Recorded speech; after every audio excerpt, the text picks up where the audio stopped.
It's still cold here in Idaho. I don't know what our temperature's up to, but it's not much above zero, maybe in the low single digits. Anyway, I'm getting ready to go fishing. This cold weather can't last forever. I got a new rod and a new reel I'm gonna rig up. Anyway, I'm gonna rig it up with a bunch of line and I'm gonna take you through the process. So let's get to it. So what I got here is the Daiwa. It's the North Coast model. Anyway, there's the stats on it. It's 9 foot 6 inches. I kind of like to bobber fish with a 10-footer, but I'm going to give this one a try.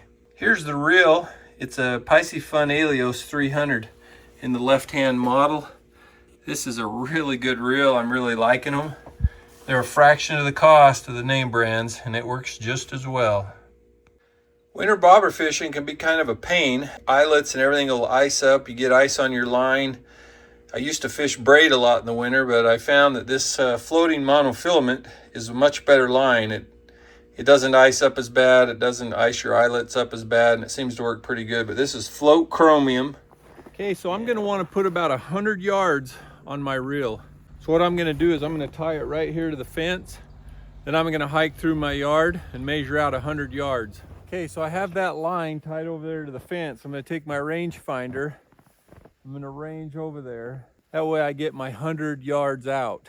And I'm going to cut the line here. Then I'll go back down there and tie it to my reel and reel it up.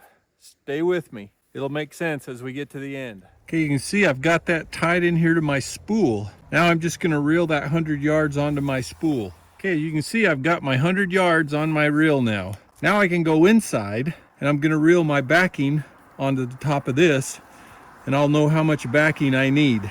Stay tuned for the next step.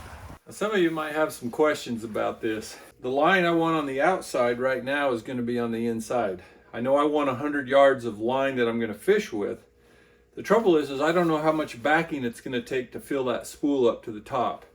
So I put my outside line on first, and I'm going to hook my backing to it, and I'll reel it up to where it's flush. And then as you'll see, I'll take that back outside and we'll wind it all the way off. And then we'll start again reeling it on with the backing in first. Okay, I'm going to tie my backing here to the fence. And I'm just going to start walking that way till it's all the way off my reel. So I've got my backing on the outside. Now I'll walk it all the way out till it's off. Then I'll show you the final step. Stick with me.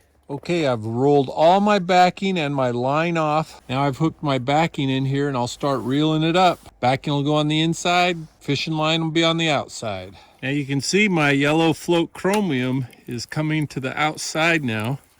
We've got all the backing behind us and getting our good final line on the outside. There she is, got everything on the outside like I needed. It's a little confusing, but that's how I do it. I'll put my good line down first, hook my backing to it, fill my spool. That way I know how much I need.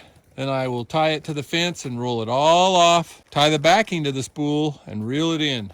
A little bit confusing, but it works very well. That's how I do it, so I get it exactly how I want it. Anyway, I appreciate you hanging with me and sticking with it. Appreciate you watching. You know the drill. Like if you do and subscribe if you haven't. Share it.